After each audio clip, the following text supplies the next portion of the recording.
오늘은 사순절 둘째 주일입니다. 올 3월 한 달 빛 대신 주님 안에서 우리의 어둠이 물러가는 영적인 은혜가 우리 모두 가운데 함께 하기를 주 이름으로 축복합니다. 요한복음 8장 12절에서 예수님께서 친히 선언을 했습니다. 나는 세상의 빛이다.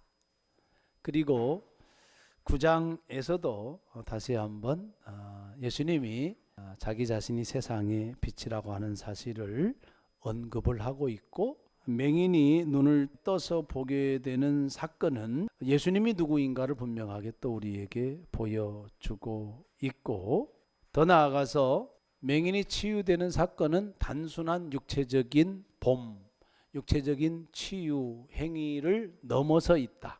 빛이 한 사람에게 들어가서 그 빛이 다시 한 사람을 창조하는 이야기입니다. 이 말씀을 들을 때 주님의 빛으로 말미암아 우리 가운데 있는 어둠이 사라지는 그런 빛의 경험을 할 수 있는 복된 한 주간의 삶이 되기를 주 이름으로 축복합니다. 자, 첫 번째, 길을 가고 있는데 제자들이 예수님께 묻는 거예요.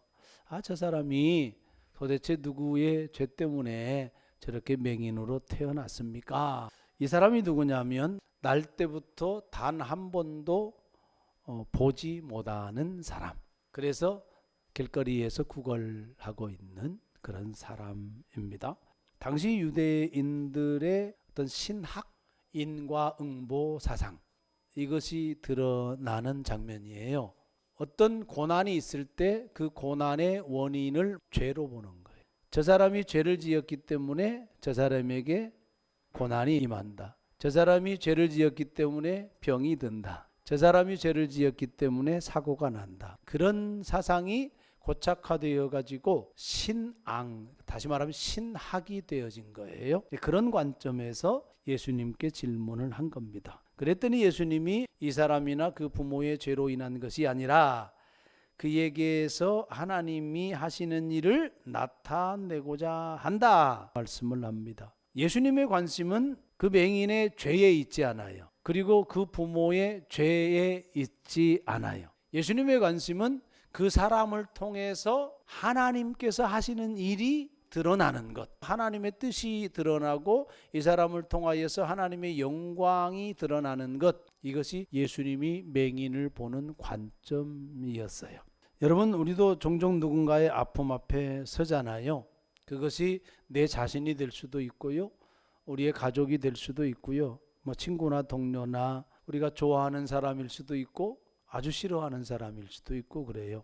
그 대상에 따라서 저 사람의 아픔이 뭐 때문에 그래, 이렇게 우리가 평가할 수 있단 말이에요. 왜 그런 일이 일어났을까? 아픔의 원인을 판단하려고 하는 그 습성들이 사실 우리 안에 있습니다. 그러면서 거봐, 그럴 줄 알았다니까, 이런 말 우리가 하잖아요, 그죠?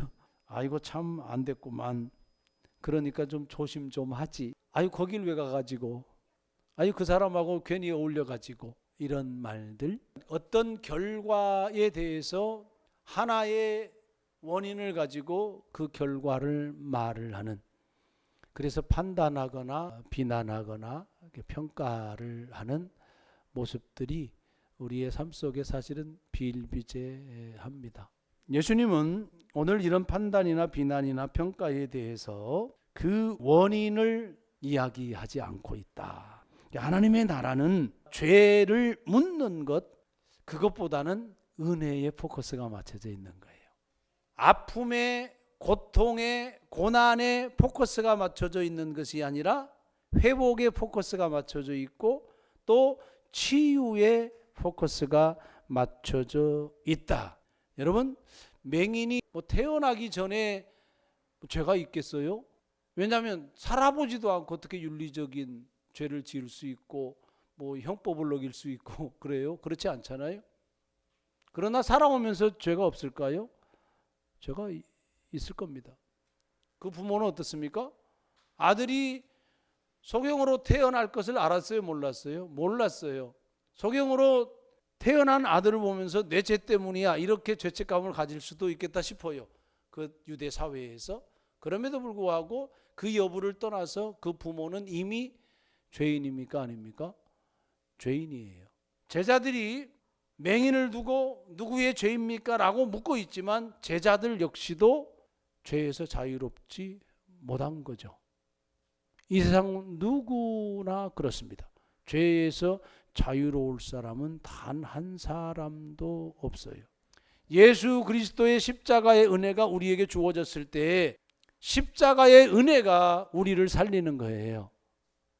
죄의 크기가 우리의 고난을, 우리의 고통을 결정하진 않아요. 누구나 죄인이기 때문에 크고 작은 죄 모든 것이 하나님과의 단절을 의미하는 거예요.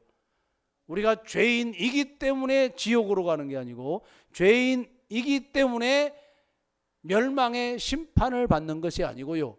예수 그리스도 안에 없기 때문에, 아버지께 속하지 않기 때문에, 아버지께서 보내신 예수 그리스도를 믿지 않기 때문에 우리가 심판을 당하는 겁니다. 그래서 여러분, 참 어려운 일이긴 하지만 그러나 우리가 믿음을 가지고 실천해야 될 일입니다. 사람을 보고, 특별히 어떤 아픔이나 고통이나 고난을 보고 정죄하면 안 된다. 어떻게 우리가 이해하려고 노력을 해야 돼요? 이를 통하여 하나님께서 무슨 일을 하시고자 하는 것일까? 하나님의 뜻이 뭐지? 하나님께서 하나님의 뜻을 이를 통하여서 이루실 거야. 하나님의 영광이 그를 통하여 드러날 거야. 이렇게 접근하고 그렇게 적용해야 된다. 근데 그것이 믿음입니다. 그래서 판단하거나 정죄하거나 비난하는 것이 아니라 사람을 회복하고 치유하는 그런 믿음의 삶을 살아야 합니다. 자, 두 번째, 예수님이 선언을 해요. 내가 세상에 있는 동안에는 세상의 빛이다. 말씀드린 대로 8장에서도 그렇게 선언이 되었어요. 빛으로 오신 예수님. 초막절에는 이제 등불 축제가 있거든요. 그것을 예수님이 인용을 해서 자기 자신을 빛으로 그렇게 계시하고 있는 내용입니다. 그러면서 아주 놀라운 행동을 하고 있는 것을 봐요. 사실은 상식적으로는 이해가 안 되는 행동이지만 매우 중요한 의미가 담겨져 있는 예수님의 행동입니다. 땅에 침을 뱉어서 흙을 이기더니 맹인의 눈에 바르는 거예요. 이 장면은 창세기를 떠올리게 합니다. 하나님께서 사람을 흙으로 만드셨잖아요. 흙으로 빚으셨다 하는 겁니다. 한 사람의 눈을 뜨게 하기 위하여서 예수님께서 진흙을 이겨서 눈에 바르는 행위, 이것은 단순하게 눈을 뜨게 하기 위한 치유 행위를 넘어서서 한 사람을, 한 인생을 다시 살리는 행위다. 한 사람을, 한 영혼을 다시 창조하는 행위다. 그것을 말씀하고 싶은 겁니다. 어둠 속에 갇혀 있는 인생을 빛으로 다시 지으시는 장면. 그러면서 어디로 가서 씻으라 이렇게 얘기합니까? 실로함 못에 가서 씻으라. 실로함이 보냄을 받았다라고 하는 뜻입니다. 여러분, 우리가 요한복음을 지난주에 일독을 하고 여러분들이 매일 성경을 읽었으면 요한복음에 자주 등장하는, 언급되어지는 말씀이 있어요.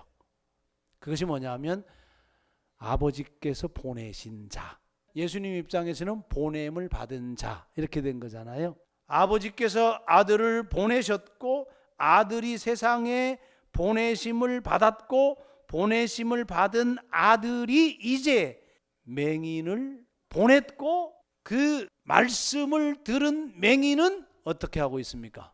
그 장소로 가고 있어요. 그러면서 이 맹인이 어떤 행동을 취합니까? 맹인이 이렇게 물을 수 있잖아요. 아니 이거 지금 뭐 하는 행동입니까? 왜 진흙입니까? 그걸 왜 눈에 바릅니까? 그리고 왜 실로암 못이에요? 왜 이런 방식입니까? 맹인이 질문이 없고 무엇만 있냐면 같다는 거예요. 7절에 이르시되 실로암 못에 가서 씻으라 하시니 실로암은 번역하면 보냄을 받았다는 뜻이라 이에 가서 씻었다라고 하는 것이 강조돼요. 보냄을 받은 자가 가서 씻은 거예요. 예수님도 보냄을 받았잖아요. 그래서 예수님은 어떻게 했습니까? 이 땅에 오신 거예요. 오셔서 33년 동안 사시면서 하나님의 뜻을 행하신 거예요. 그것이 강조되고 있는 겁니다. 보냄을 받았고 보냄을 받은 대로 갔고 그리고 가서 말씀한 대로 어떻게 했어요? 씻었어요. 그랬더니 밝은 눈으로 왔다. 보게 되었다. 그 말인 겁니다. 그러면 여러분 이 말씀의 구조 속에서 지금 요한이 강조하고 싶은 말씀은 뭐예요? 순종이 강조되고 있는 거잖아요. 하나님 아버지와 그 아들인 예수님 관계 속에서 예수님이 보냄을 받은 자로서 세상에 오셨잖아요. 예수님의 순종이 강조되고 있는 거예요. 예수님의 십자가 사건 그거 누구의 뜻이었어요? 하나님 아버지의 뜻이었잖아요. 아들인 예수님이 어떻게 한 거예요? 순종한 거예요. 맹인이 말씀을 들었어요. 보냄을 받았어요. 그리고 어떻게 합니까? 순종합니다. 순종했더니 보게 되었어요. 순종했더니 밝은 눈으로 돌아왔습니다. 순종했더니 새로운 일이 일어난 거예요. 새 창조라는 이야기예요. 순종했더니 하나님의 뜻이 이루어졌더라. 새로운 하나님의 창조 이야기가 되는 거잖아요. 맹인이 눈을 뜨게 되는 중요한 빛과의 접촉점이 있단 말이에요. 맹인과 빛 사이에, 맹인과 예수님 사이에 접촉이 일어나요. 그 접촉점에서 말씀이 주어지고 그리고 맹인은 뭘 해야 돼요? 순종을 해야 돼요. 그러니까 말씀에 대한 순종, 그것이 하나님의 뜻을 이루고 그것이 어둠이 물러가는 놀라운 결정적인 계기가 되어진다라고 하는 사실입니다. 눈에 진흙을 발랐다고 실로암 못에 가서 씻으라고 이해돼요? 이해 안 되잖아요. 신앙이 이해되고 난 다음에 순종한다. 그게 신앙 아니죠. 이해가 없는 상태에서 순종해야 진짜 믿음인 거잖아요. 여러분, 하나님을 온전하게 다 이해한 이후에 순종하겠다? 그러면 순종 못하는 겁니다. 예수님의 말씀을 다 온전하게 이해한 다음에 순종하겠다? 그러면 순종할 일이 없어요. 왜? 이해 안 되는 말씀이 너무나도 많기 때문에. 윤리적인 삶이야 얼마든지 순종이 가능하지만 신비적이고 기적적이고 표적이 있는 그런 것들을 어떻게 순종합니까? 못하는 거예요. 이해가 안 되니까. 믿음은 이해 없는 가운데서 순종하는 것, 그것이 진정한 믿음인 거예요. 그러니까 순종을 하니까 열리는 거예요. 순종 이후에 빛을 보게 되는 거고, 순종 이후에 치유 사건이 일어나는 거고, 순종 이후에 새롭게 되어지는 겁니다. 여러분, 그러면 오늘 말씀에서 가서 씻으라 라고 하는 이 주님의 말씀을 우리가 어떻게 적용을 해야 될까? 여러분에게 이 말씀은 어떤 말씀으로 들릴까 하는 겁니다. 어떤 분은 용서해라 이 말씀으로 들릴 수 있어요. 어떤 분은 내려놔, 그거 내려놔야 돼. 자존심도 내려놓고 미움도 내려놓고 시기도 내려놓고 교만도 내려놓고 그거 내려놔, 그렇게 들릴 수 있는 겁니다. 또 어떤 분에게는 그거 헌신해야 돼, 그거 섬겨야 돼, 이렇게 들릴 수도 있는 거예요. 그런데 이해는 안 돼. 잘 몰라. 상식적으로 납득도 잘 안 돼. 하지만 그럼에도 불구하고 하나님은 우리에게 그 말씀을 주세요. 그래서 여러분, 순종은 빛이 들어오는 통로인 거예요. 우리가 순종은 인생을 여는 거예요. 빛이 들어올 수 있도록 마음을 열고 내 삶을 여는 행위, 이것이 바로 순종이다 라고 하는 그런 말씀입니다. 그래서 하나님은 우리의 순종을 통하여서 하나님의 거룩한 뜻을 이루고 순종을 통하여서 하나님께서 하시는 일을 세상에 드러냅니다. 그런 믿음의 순종이 있어서 새 창조의 역사, 새로움의 역사, 그 빛의 역사를 경험하며 살아가는 우리 모두가 되기를 주의 이름으로 축복합니다. 자, 마지막으로 8절부터 한번 보겠습니다. 이제 이웃 사람들이 그가 전에 거린이었던 것, 맹인이었던 사람인데, 아니 밝은 상태로 본 상태로 이제 동네로 들어온 거 아니겠습니까? 이웃 사람들, 그러니까 이웃이라고 표현할 때는 가까운 사람들 그 뜻이잖아요.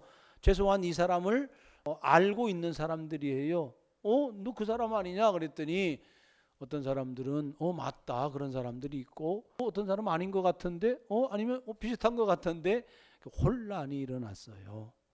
근데 그 사람이 이제 그 이야기를 듣고 맞아 내가 그다 그렇게 이야기합니다. 내가 맹인 거지였던 당신들이 알고 있었던 그 사람 맞아요. 내가 그입니다. 그랬더니 어떻게 해서 네 눈이 이렇게 떠졌냐 물어요. 그랬더니 대답을 합니다.